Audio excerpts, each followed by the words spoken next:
Greetings, viewers. We're happy to welcome you to the international discussion dedicated to the International Online Conference Global Crisis Time for the Truth. On the 4th of December, millions of people from around the world united in one live broadcast. 12 hours live broadcast that uncovered the most vital question of our society. 180 countries participated in preparation of this conference. Volunteers from around the world translated this conference to more than 100 different languages because this information that was presented on December 4th is vital for all of us. And today, with our honored guest, we will continue to discuss those questions that were raised on the Global Crisis Time of the Truth Conference. Yes, and I'm honored to introduce our today's guest.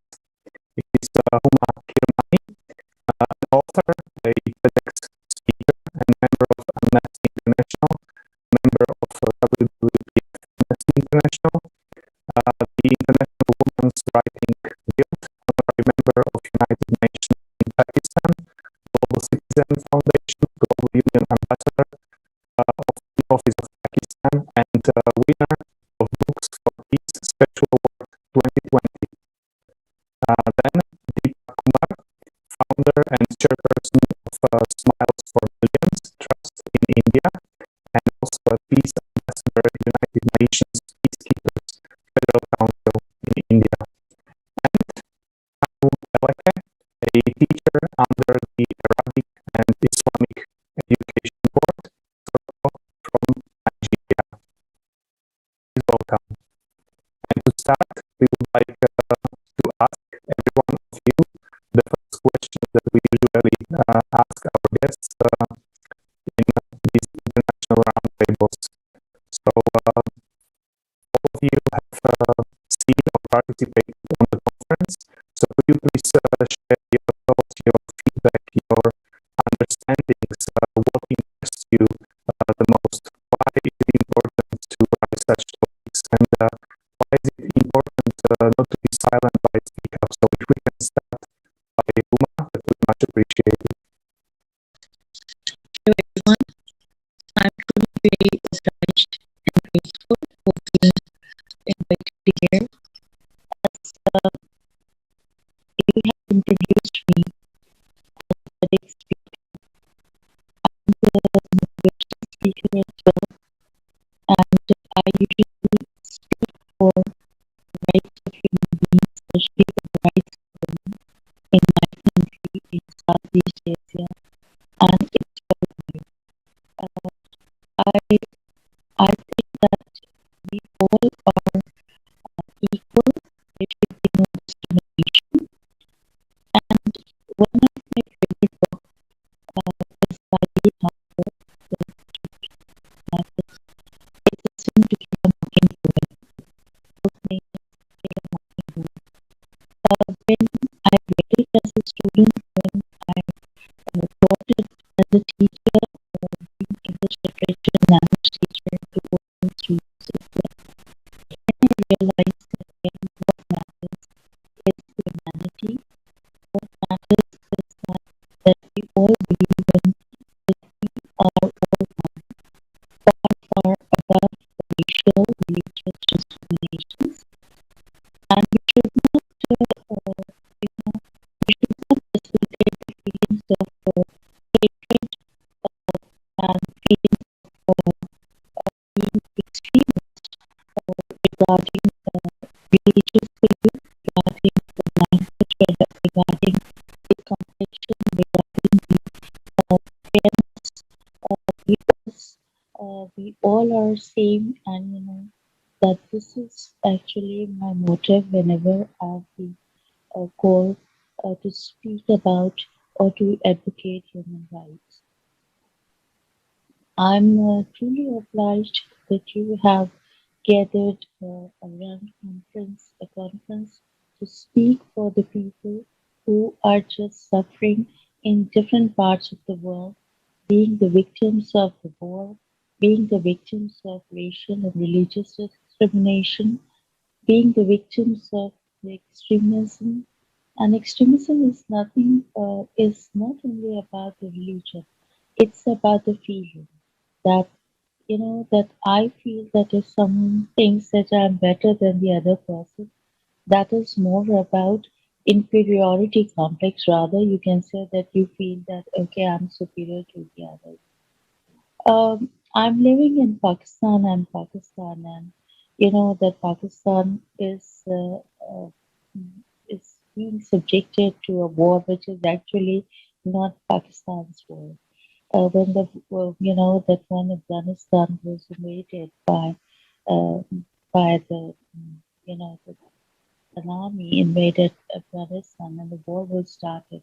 So the people of Afghanistan, they started leaving their homes from Kabul, from Kandahar, from Kunduz, so they started reaching to different parts of Pakistan and they started living in the refugee camps.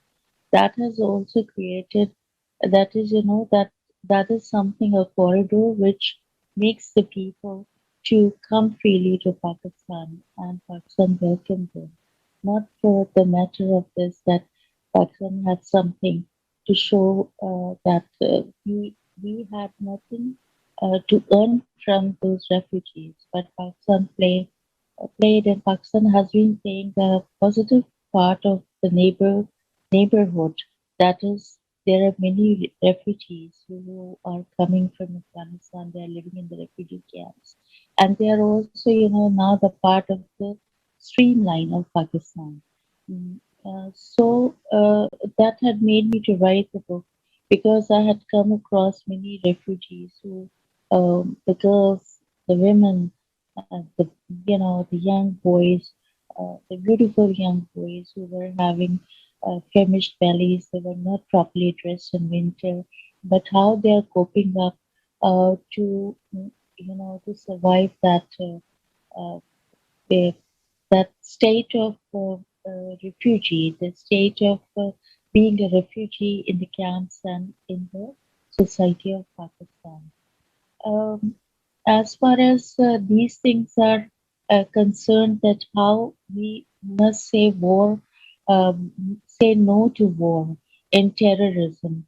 I think that there is no after Second World War, there are no new inventions which have blessed the world with technology, with the modern technology, but rather the people they have started making bombs, hydrogen bomb, nitrogen bomb, atomic bombs, the weapons, the rockets, and that even the people they have started thinking about the Star Wars.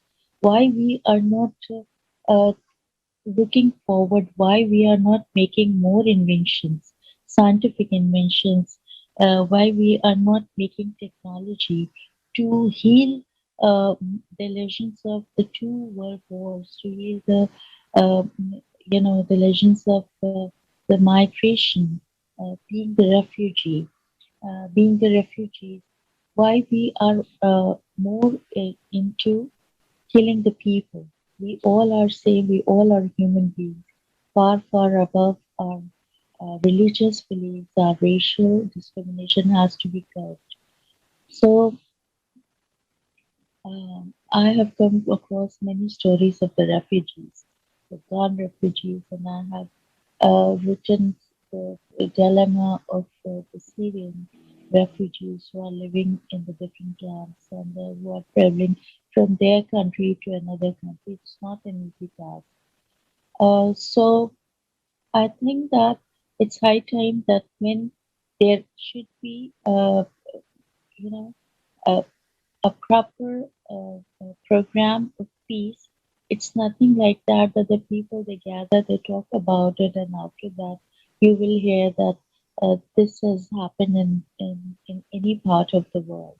Why the people are suffering through the, through war and terrorism. It's high time to say no to war. On the other hand, when a war starts in any part of the world, it's not only the war. it starts, the different things like human trafficking and then slavery as well, and the child labor. So, that human trafficking is going on around the world.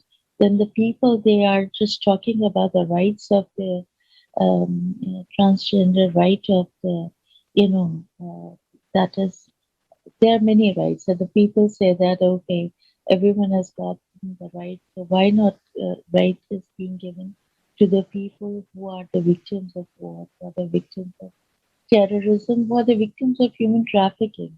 Unfortunately, everyone knows that this is going on, and especially in the war zone areas. So why this is not being checked by the law and law forces, law and justice. Why justice is so blind? Why justice is so quiet? I wonder the deafening silence. I'm sorry to say the deafening silence of the uh, um, uh, of of the people who are responsible to create the peace. Why they are so quiet? Why they are not speaking up for the rights of the people? If I talk about my country, Pakistan, that Pakistan was founded in 1947, and it was the biggest migration that the world had come across. That the millions of, hundreds of people from India to Pakistan and Pakistan to India, they are going, and that there was a bloodshed. The people who had been living for centuries, they become the enemies of each other. So that was the biggest migration from India to Pakistan and Pakistan to India. And then the second dilemma which had happened to this subcontinent was that when there was fall of Dhaka. And that's when began a migration, the people migrating from newly formed Bangladesh to Pakistan, though Bangladesh was previously the part of Pakistan as well.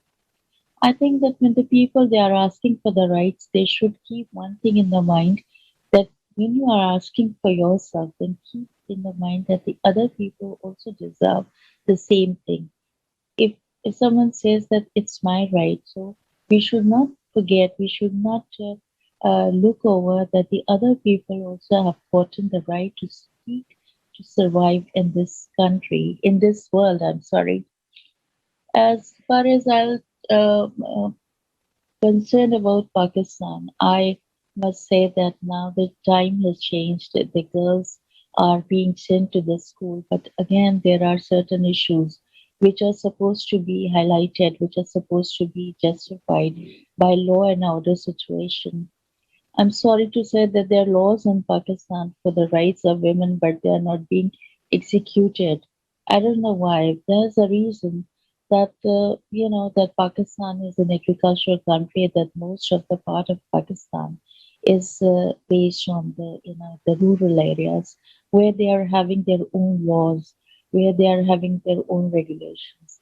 The bills they are being created, they are being passed in the that we have a parliament system. In the parliament, the bills are passed for the survival of women in the rural areas, but unfortunately, it's not being executed. It is not being exercised. When I'm talking about that, it's not only the war which begins in any part of the world, it's not only the dilemma and the tragedy of the refugees, but also the human trafficking and slavery as well. So, as far as if I'll talk about the rural areas of Pakistan, the bills are there, the laws are there, but they are not being exercised. The one thing that is the honor killing and the child marriage and the child labor. We are a third world country. Mostly the people over here they are poor. They are not having the facilities that is being required. That is the right of a human being. And again, I would say that humanity is above any sort of racial and religious discrimination. And we should say no to war, stop designing new weapons. It's high time to create more, the vocational centers, institutes, and as Deepak Kumar is there, he's from India. I always say that there are many friends which I'm having in India and Bangladesh. I think that these three offsprings of the partitions, uh, they should stop wasting their money on war. This is the high time that we should realize that we need to focus India, Pakistan, and Bangladesh, because you know that these countries are the offspring of the partition in 1947. We stop wasting our money on war. We stop uh, wasting our emotions on hatred. I think it's high time that we must focus on health and education. We're really uncovering the most terrible thing that happened right now in our society between the nations that live in your region. And do you know what? That's very, very difficult to hear and understand that unfortunately we see such a picture all over the world, doesn't matter in which part and of the world you live and in which country, you still have it, you still see it on the bigger or on a smaller scale, it doesn't matter, but it's present here. And you know what, I'm just realizing, so that's not something that happen in one period of time or in one geographic position. No, that's absolutely similar symptom to the format of a society that we live in. So, and I truly understand your, when you say we need to stop wars, we need to stop investing our resources, our attention, our money and everything in a development of weapon. And you're absolutely right. And we need to invest those resources that we have in order to preserve the human life, because right now we facing such a crisis, social crisis in our society. So many thousands of people dying every single day from hunger, from wars, from climatic disasters. Refugee is just climatic refugees. It's another topic that we start to see with each day more and more and more. And the reason why we cannot treat this problem, why we cannot find the solution, why we simply cannot agree on and to sign the peace treaty, only because in our society profits stays on the first place, which means we do only those things which brings material profit. But what we need to do as a society, we need to really unite and create the world where the human life will be the highest value, where the format of a society will be creative oriented format, which means we people will do everything possible in order to create life condition suitable for this time, this geographical zone, that every single person can live happily and have available all the resources, that we don't have to migrate just in order to find the resources to survive for us, for our families. And of course, where wars is just unacceptable, and all of types of different violence, and of course human trafficking and child labor is just unbelievable that we have in our society, and we have on such a scale. It's just enormous problem. And you were absolutely right that we need to speak up. So we need to raise that topic on the different scales, and we need to be aware that we are facing this problem, and that problem is very, very big. And there is no guarantee that you and me and the members of our families will have to follow these terrible stories of the refugees and what these people have to go through. So thank you so much, Humo, for raising such an important and difficult at the same time topic.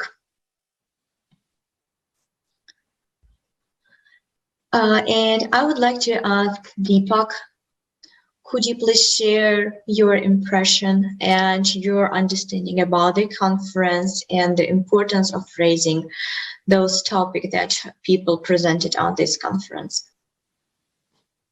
First of all, namaste from India.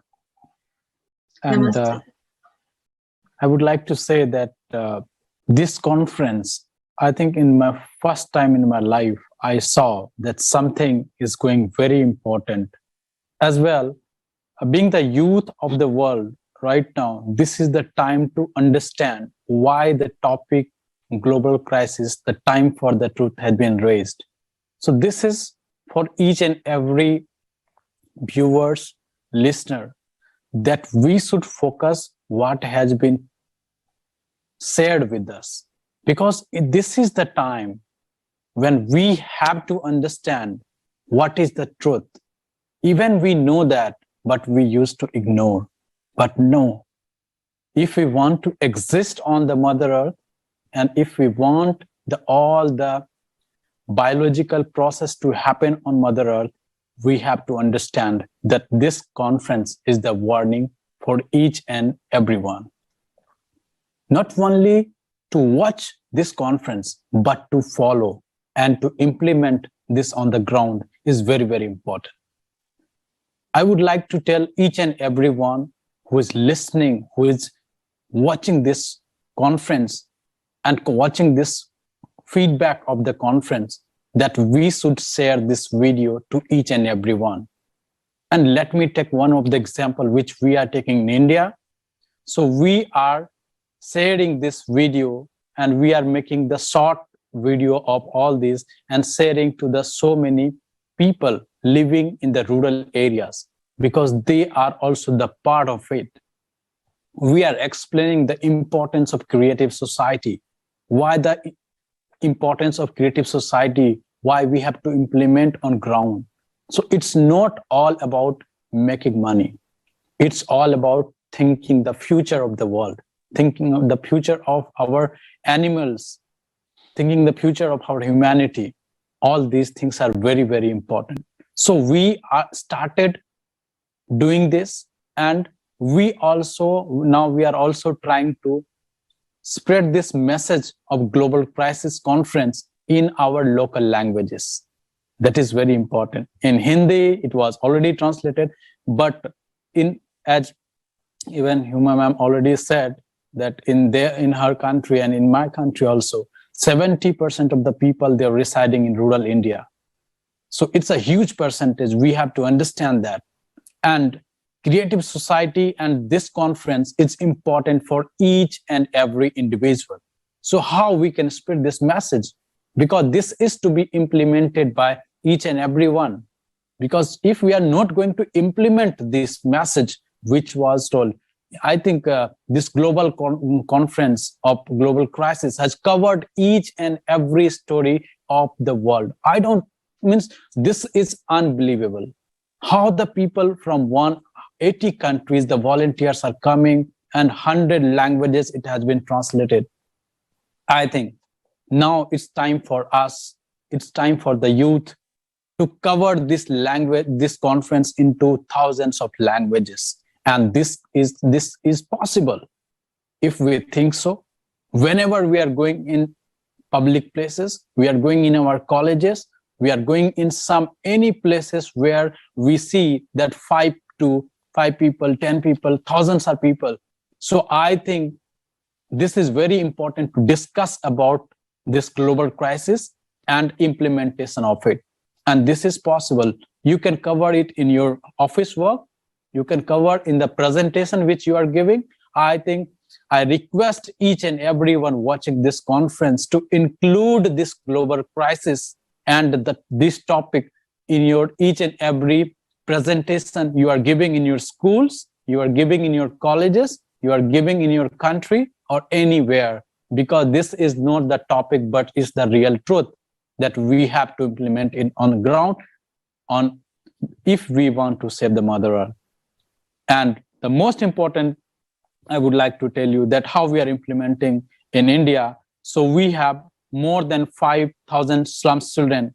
They're studying here. So we are giving free education for them for last 8 years. We are going to the rural India. We are empowering the women.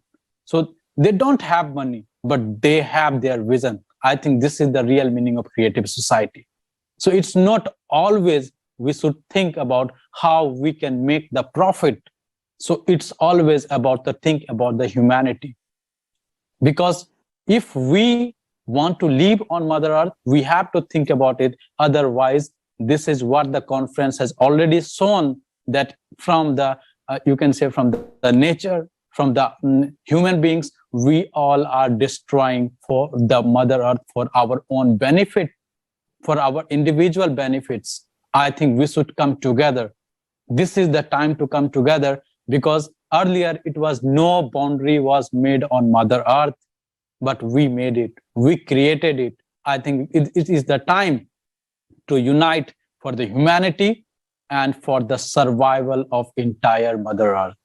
So let's come together and we can make it a great change if we want. And the change can be seen right now because it's 180 countries, and we believe it will not be 180 countries, it will be 200 countries plus, and the youth are coming together to make the change because they have started, because this is the time for the youth. The future generation is coming. We should leave something for them. It's not about their book is pictures. What was at that time, the children will not read that, will not see in the picture, but we have to save the nature so that they can see that this is the nature, not like the biodiversity we are going in the centuries in the national park to see that this is the species which has already been eradicated, or you can say not existing on Mother Earth. So I think we should believe on that. Water crisis is there, and so many volcanic and corona. Why these are coming? So this is just because of our human activities. So I think if we created it, if we started making all it, so I think this is the time to make the great solutions, and solutions is in our hand. Let's implement this, let's share this, and let's unite together. I think we are going to win, and of course we will win. And we have started implementing the global crisis topic on different places. So this is the time to spread the what is the meaning of creative society, because creative society can change the world. Thank you very much from India. Namaste. Thank you, Deepak, for these powerful words. And indeed, we live in a global world. We live in a world where we are experiencing global crisis, and global crisis can only be solved by global uniting, global unification of people. You know, no local activities will help whatsoever. We need to unite globally, and this is such a wonderful job that you are doing. You know, spreading this message across, you know, the rural areas, the people, because it is only the people themselves, the people ourselves, who can do this change. As the history has proven, you know, no organization, no governments have ever solved this issue. You know, how many treaties have been signed, how many petitions, how many acts have been deployed, and everything remains just on a paper. But if we look outside of the window, we see a different story. And a lot of people tend to underestimate, you know, all of these crises that we are heading now. So that's why it's so important to have overview, to be informed, and the international conference and also these international discussions are exactly aimed at being informed. And it is so vital to translate to as many languages as possible, because, as you said, there are so many people who don't speak, let's say, the main world languages, and it is a truly, let's say, act of hero, you know, to volunteer, to spend the free time that someone has, you know, just to bring the information, this vital information for everyone, to every corner of the earth. And so I would also like to pass the words to Kanu, because I know that Kanu, you've been translating to the language of Igbo. And if you can also share with us your feedbacks from the conference. Thank you. Thank you very much. And hello, everyone. My greetings from Nigeria. Yes, we have been translated, and the last time we had the conference on the 4th, we, in order to get this message across to people who are in the rural areas too, we translated in Igbo language, which is one of the major languages in Nigeria. And about my impression about the conference, just like when I was listening to all of you, I was listening to Deepak and Huma. What came to my mind is that, yes, it's also what was said in that conference. I think is the beautiful thing about the conference. Everyone, has realized that there's need to, break through the barriers imposed by the consciousness that is that which divides us. And I was happy to hear the religious bodies, the representative from Pope Francis. He made a call, even quoted the Bible, the Holy Book, where Jesus was said to have referred to all human beings as brothers, and said we should all come together as under one umbrella, under one platform. And Amir Aziz, who is the imam of the oldest mosques in Germany, also made the same call, quoting also from the Holy Quran. He also said the prophet had said all human beings are one and should come under the same umbrella, on the same front. And then that was also the message passed by the scientists when I had one of them particularly, who also said that the crisis we have at hand is beyond national, nationalism, is beyond localities. So it's not something we prefer local or national questions, answers, solutions to. They are problems that require global solution, which means there are problems that all of us, every one of us, need to, take interest in. Just like somebody said, we should see, learn, and then do. It's time that the world look at the global crisis as really global, especially with the climate crisis we are facing. It's not something, Marita, I heard you saying, it's not something that treaties, conventions, laws, and all those declarations, we've had them, but then they are all paper tigers, they have not solved our problem. So it's something we really need to understand what the real problem is before we could prefer real solutions. And that is one of the things I'm happy about this global crisis, time for the truth.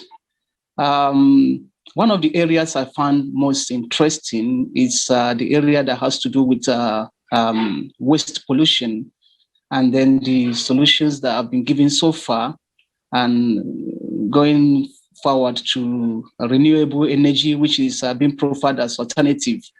Before now, my thinking also was that, we need a renewable energy. If we take down the carbon emission and depletion of the ozone layer, reduce the global warming, perhaps we'll be able to take care of the global climate crisis and change. But from what I heard and listening to speakers, experts, during the conference, I realized that a lot is happening which ordinary people don't have knowledge of. People are just making a profit from others' ignorance. And that was why the question that one of the speakers posed really touched me. He said, if we are fighting over rubbish, referring to waste pollution, if we are fighting over rubbish, what more will we do when we have to distribute a piece of bread to go around each and every one of us? What more will we do? The waste management or the waste pollution, water pollution, air pollution, and then some of the industrial pollutions, the problems we are having with them. It's good that these things were brought to the fore. I got to realize that contrary to what we are told, even some of those recycled waste products actually are not the recycled products themselves, because the percentage of, let's say, the oceanic plastics that are being claimed to be recycled are not commensurate with what we are getting. So people are just using, names, stamps, say this is recycled, and then we are buying, thinking also that, we are helping to reduce, the climate or global crisis. But unfortunately, we are making some other people pockets, richer. And it's unfortunate that humanity or human could allow ourselves to be dominated by these consumer formats of consciousness that all we are interested in is just profit making at the expense of human life, which is the most valuable thing that everybody ought to really focus on. I was here when I had humor talking about the global crisis and talking about some of these situations. It's really pathetic. It's really pathetic. But that is why this conference was quite inspiring to me, because it gave opportunity for the world to come together and see that the problem is not really external. The problem is internal. It's with us. Our ability to, change these consumer formats of society and then replace it with creativity or creative society. Let me talk a little about the renewable energy and what I felt very interesting about it. Here in Africa, here in Nigeria, we're talking about using of introduction of renewable energy. In the state where I live, we are talking about use of solar powers or solar energy. In the state also, we had one time implemented or experimented with wind energy. I didn't know that they also, the claim was that this renewable energy, they are what we need, they are the best. But then they also have their side effects, which we most times don't really take time to consider. So thinking that, they are renewable energy, they are the green alternative is all about it. But then it requires that we should also look at the other side of their side effects, which was what Alex, the topic he presented, which really got me, interested. We should look at the other side, the side effects of this renewable energy. And it all goes down to the fact that until humanity infuse our technology with, humanness, until we infuse it with humanity, we work for human and not for profit. We say that we will continue to hide the facts, and then obscure so many things. And then ordinary people like many of us, we go on believing that, we are making progress when we're actually not making any progress. So it was quite eye-opening, it's quite heartwarming and very inspiring, having attended and listened to the conference and also participated in doing some of the translation too. The translation part was funny because it's the first time we are trying on it. It's like you went to exam hall, you had prepared for questions you expected to come, and then when you got the question papers, even though there are things you have read, you see, you feel like a bit uncomfortable, and then it was a bit strange. But it's the first time, hoping that as we proceed, we will do better. The world should know about, the truth, and we cannot run away from the fact that if we don't implement the creative society, then it is doomed for all of us. God forbid. Thank you. Yes, thank you very much. I would just like to add to this, that this is just another result of the consumer society that we live in, where we are presented these lies or partial truths in media, about these green technologies and stuff like that. And then you find out some of the very hard facts, that there are, let's say, the solar panels cannot be recycled, and usually they end up on waste dumps in Africa, you know, and the waste of the solar panels is 300 times more toxic than the nuclear waste. You can see children having to work on these waste dumps.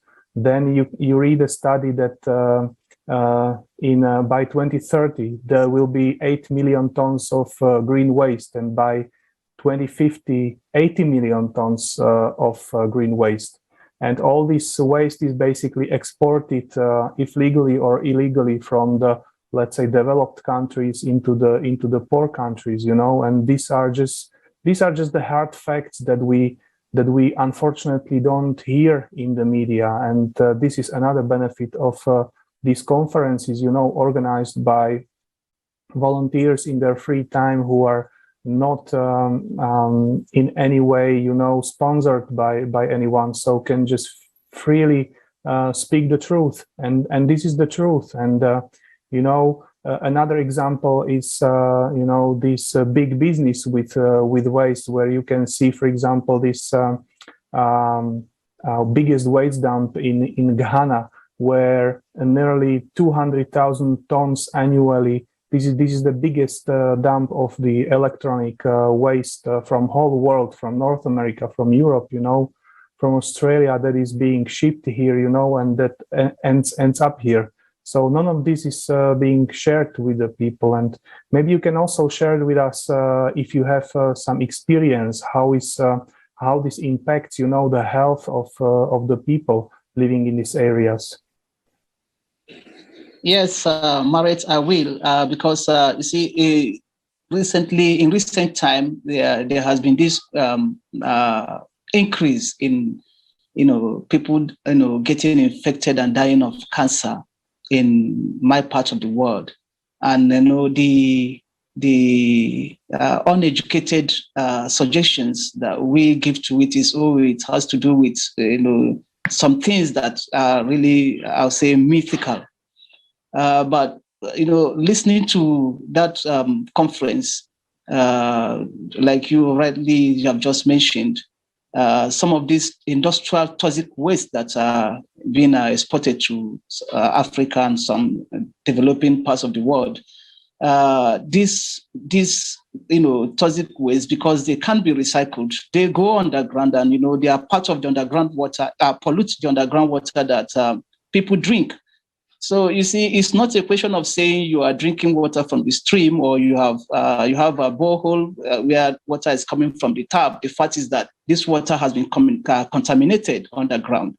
So cancer is one of the results of such contamination, and it's just a pity that we spend money on medicine without really knowing that the actual cause is what we thought, what we didn't even think about. And it's unfortunate too that there's a collusion. Humans collude with other humans from other parts of the world, you know, accept bribes to adjust facts, and then to adjust documents, and then, you know, everything affects everything else. The world today, you might, you know, enjoy the benefits of your riches, but what about your children and grandchildren? If there's no world, who will be there? So yes, Marek, it's really has a great impact, negative impact, health-wise in my part of the world, and it's good that we're talking about it, and that people will get to know, you know, that some of these waste pollutions, heaps of garbage that you see everywhere, and you know, it's high time we start doing something about it together.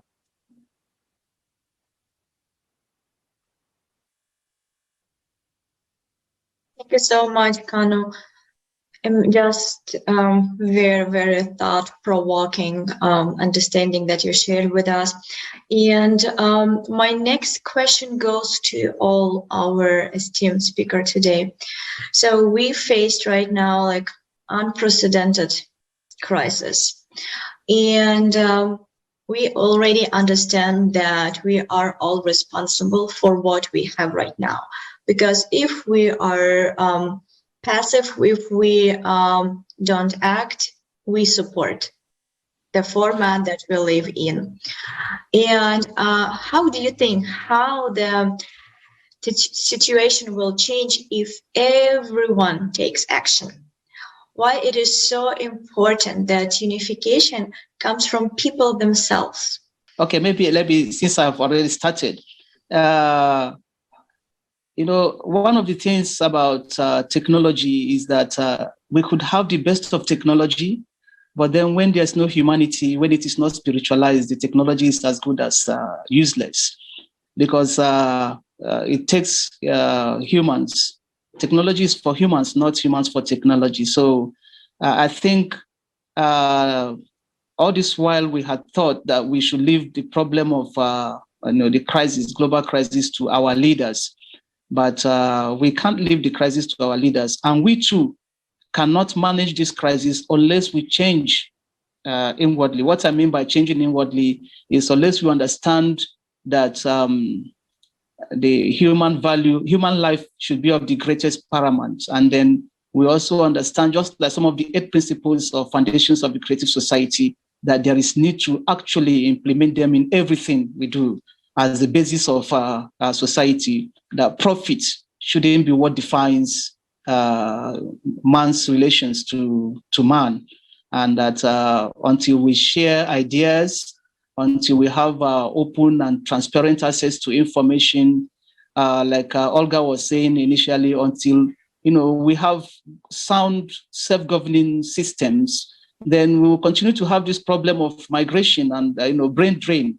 But if we look at ourselves as one big family, humanity is one big family, and then we relate as such, share what we have. This scarcity is artificial.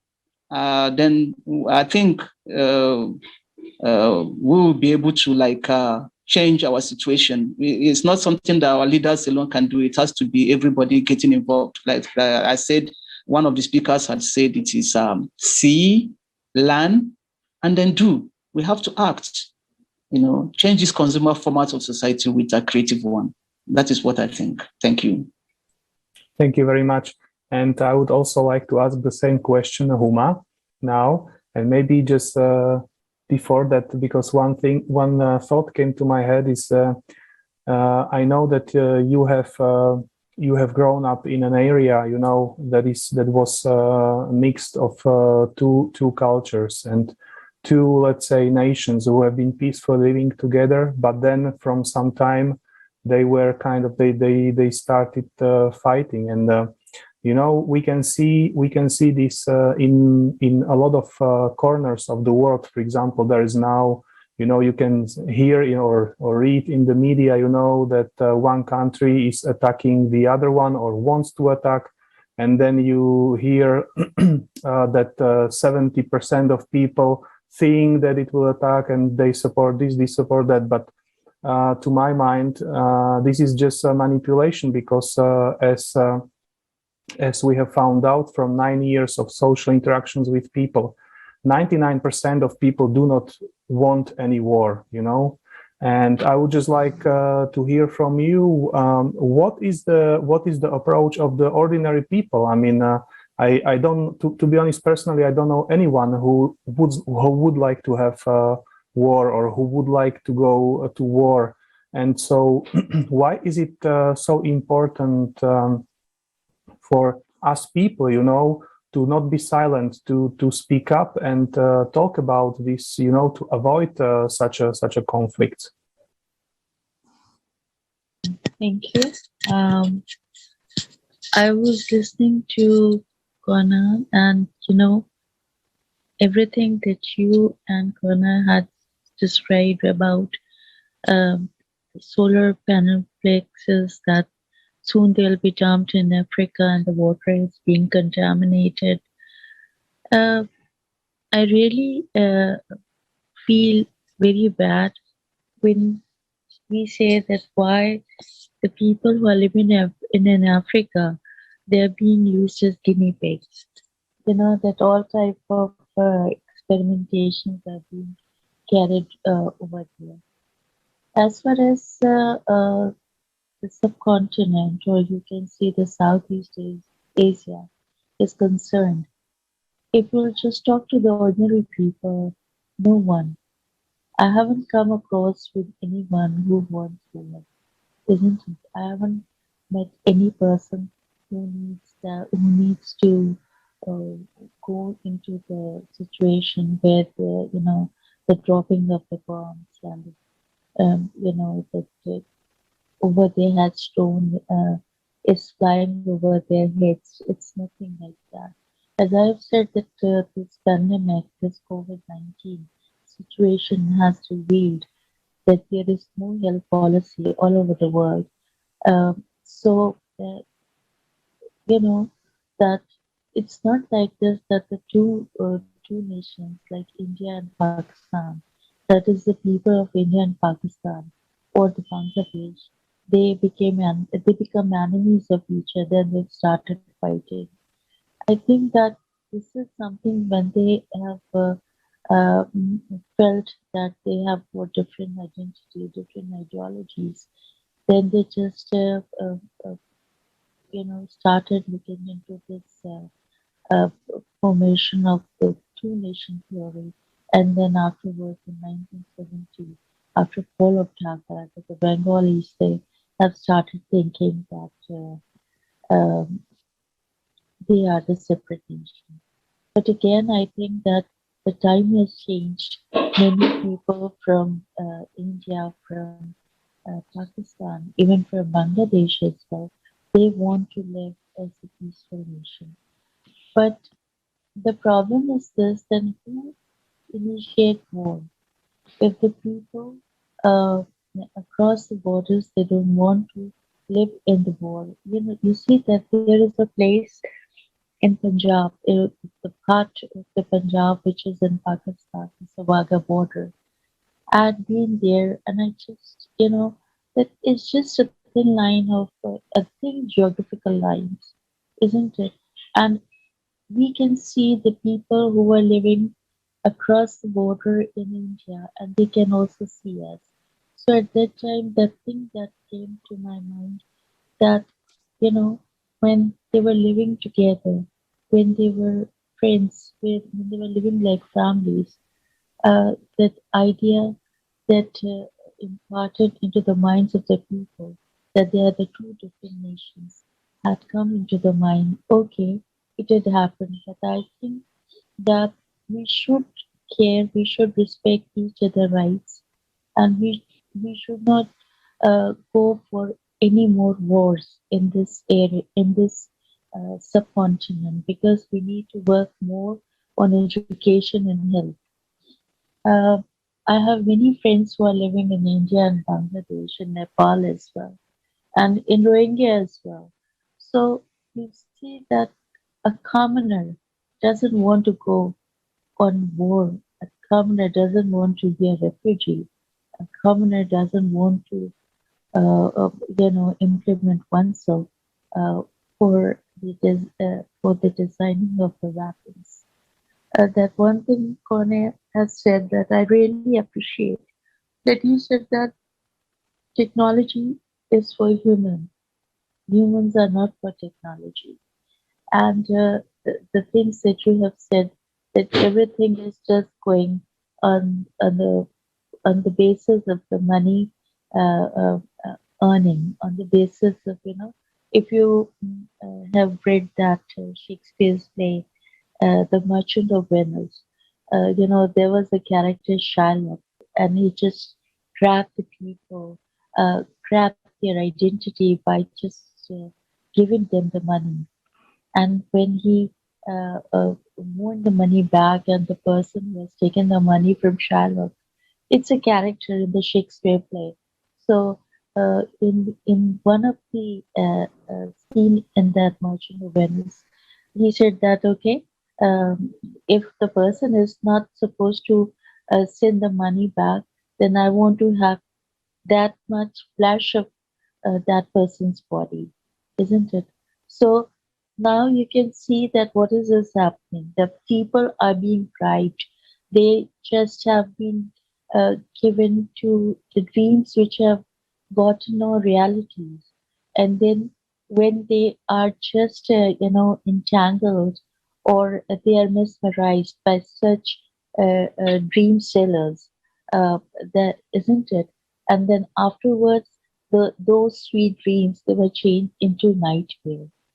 And you know that this subcontinent, Southeast Asia, people who were having the fantasies of living in a dream world, living in the world, living in the land, living in the conditions that they had been bribed for. That was not really the reality of those such dreams.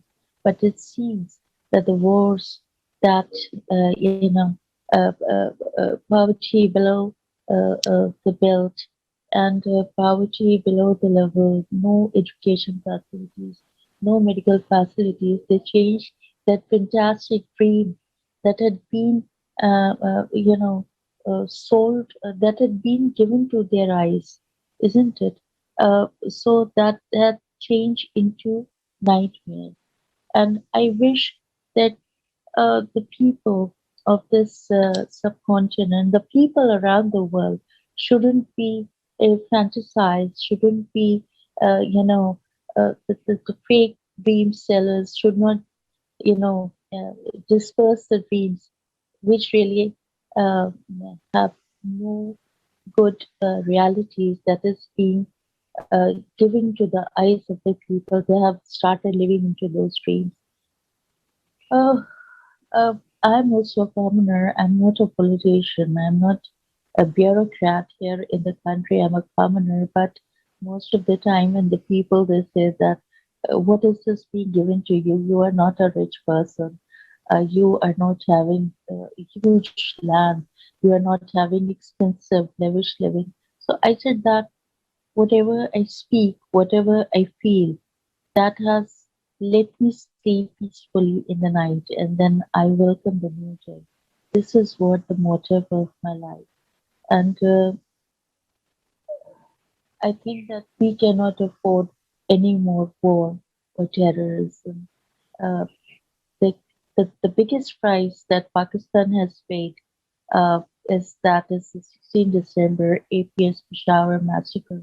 If you know that there's a school of Army Public School Peshawar, which is in the province of Khyber Pakhtunkhwa, on 16 December, in 2014, the school children they were martyred by the terrorists, and that many children they were martyred. Their bodies were not found. So I think no nation or no country had paid the price of this. That the children they were martyred by the terrorists.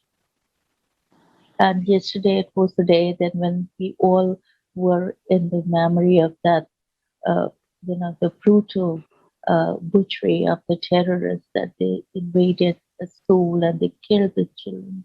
So I think that we don't want war, not even the people who are living in Pakistan or in Afghanistan or in India or in Bangladesh. The communists they want that this part of the world has to be healed with peace and harmony.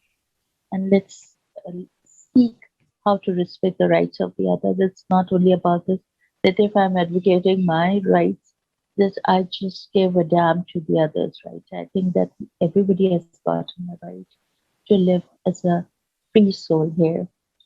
And as far as talking about this global warming and the green effect, I really say that when we are saying no to war, we should say no to deforestation as well. Like that there was the worst earthquake in 2005 in Pakistan in the hilly regions in the upper areas of the Pakistan. The reason was that of deforestation.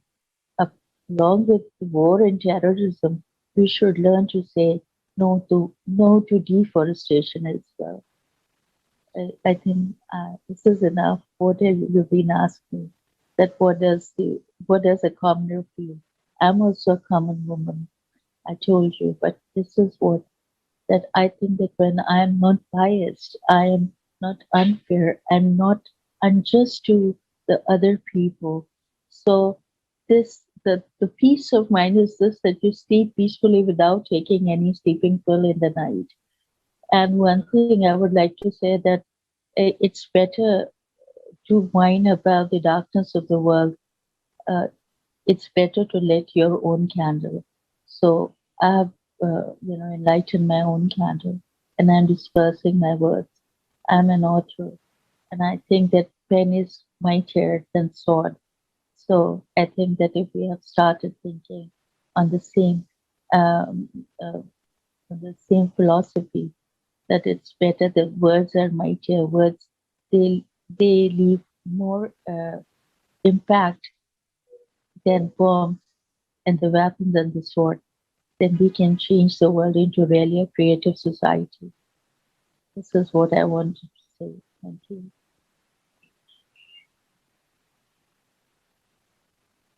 Thank you so much, Huma. And I really like that quote about not fighting the darkness, but instead lighting as many candles as possible. That's what we are trying to do. And that's what we are already doing. Millions of people from around the world share information about the truthful information about what happening, what facing, what kind of problem we have, and of course sharing the solution that we have right now. And I would like to ask Deepak. Deepak, you do so much, and you are the greatest example of how young people should act. And could you please share, what do you think, how can the situation change in the world if everyone takes action? And why you personally think that creative society is vital for all of us, for all of the humanity? I think this is a great question, and I think whatever the experience, what I have got from the creative society, I started working, I think it's been 2 years associating with the creative society project. I thought at that time when it was started in India, and I think I was interviewed by both Olga, I was thinking that how is it possible to bring creative society and make this possible in India? It's 140 crore population. So I think it was started with a very small number, and we were only 10 volunteers working, for each and every conference. We don't have, at that time it was very hard. Time was also going on, and it was Corona time.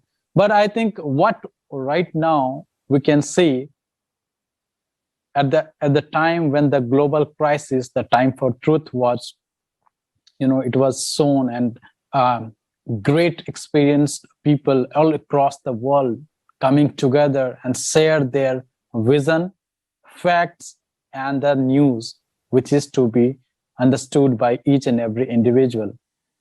180 countries and in 100 languages. This is sure now we are ready to change the world.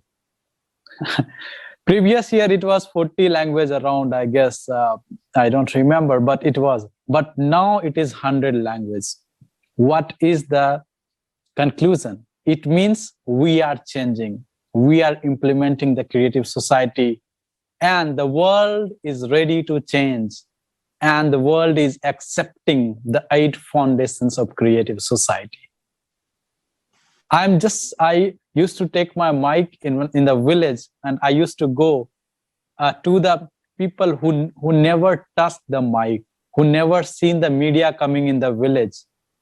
But I think we are going in the village, and there's so many volunteers from India coming together to translate, coming together to envision the feeling of creative society. And now, if 140 crore population can be aware, now we can see there are many volunteers coming to explain about the creative society. Many guests are coming, they are expressing their vision on creative society. So one thing is very sure, now we have accepted the creative society. This is a great news. And the reason why I'm telling you that we have already seen during the conference. And of course, the global crisis, whatever the facts has been taken out, I think this is not a, I think we cannot study in a very small period of time. We have to give time to watch this conference again and again, so that I think we can write a book. We can, we can make some other videos. We can make some small clips. We can make some movies if we can. And if we can go in the village, if we can go in the rural areas, if we go anywhere, we can translate it. Second point, what we are trying to adopt to spread this creative society, and especially about this global conference, that we are going to village and we are translating it with some accents. I think you might have heard about the street play. Okay, so we are going and we are also talking some of the youth to come together to explain why this creative society is important and how we can spread it and how we can implement in the society. This is very, very important. And the good news are now we are coming together. I think something great can be seen from India. And of course, we can see something great news always from all across the world. So implementation part is going on, and this is what we have to create, and this is what we have to understand. And if we can bring this conference in 100 languages, I'm very sure next conference will be more than 150 languages or more than that. I think this is the time to come on the truth, and we have to implement it. And of course, we never have to think about, like making profit and everything. And especially youth are ready to create it. This is why the Creative Society and the 8 foundations are being, implemented by the many of the youth all across the globe. So let's come together, and we are together, and we are going to do so many things right now. And this is the time that we have to unify. We have to come together to implement all these. As our honorable speakers also said, so many points which is to be noted in our mind so that we can implement it. But most important, what we have to implement, we have to save our nature. We have to think about global warming and how we can do it. So the solutions are very clear, what we are doing in India. So we are going to the village to villages, we are going to the slums areas, we are going to the schools, we are organizing the awareness camp based on the environment. We are giving education, free education, but only charge is you have to plant a sapling. So one student, one sapling, it means we are covering the world. We are thinking that the world should not be only thought for the profitability. So it's time to save the world, and this is how we can implement. We can plant a tree. So I think small ideas can change the world. And we are implementing it. Thank you very much from India, and thank you. It was a great honor to listen all our guests, and thank you very much for organizing this international discussion. Namaste from India. Yeah, many thanks, Deepak. This was very inspiring speech and a very good example, how you guys in India inspire other people, and how one candle can light up 1,000 candles. And this is of course very helpful also for other people, because Creative Society project, and this is really the only way out, of this global crisis, is the common project of every one of us. There is not you or me or someone else. There's just us people, and we need to understand that no one's going to do it for us. And I really like the approach, the active approach of Deepak, reaching out to the young people, to the community, because this is really how we can tune to the one single wave that can basically, based on this synchronicity, it can help us, gather so much energy that we can really create a better world. So that's why I would also like to encourage you, our dear viewers, not to be silent, start to be active. Please send us questions. You can send any questions to the email info@creativesociety.com.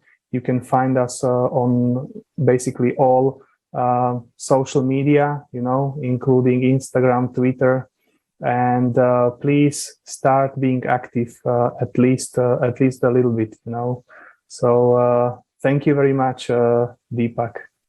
Marina, the word to you. Thank you so much, dear speakers, for sharing with us your ideas, your wisdom. We are very grateful for you that you stay with us today. And dear viewers, we also would like to express our gratitude. And again, like Marek said, please, if you have any question about the conference, question to our esteemed speakers, please send us. We can discuss them on our next international discussion. And thank you so much for being with us today. See you soon at Creative Society channel.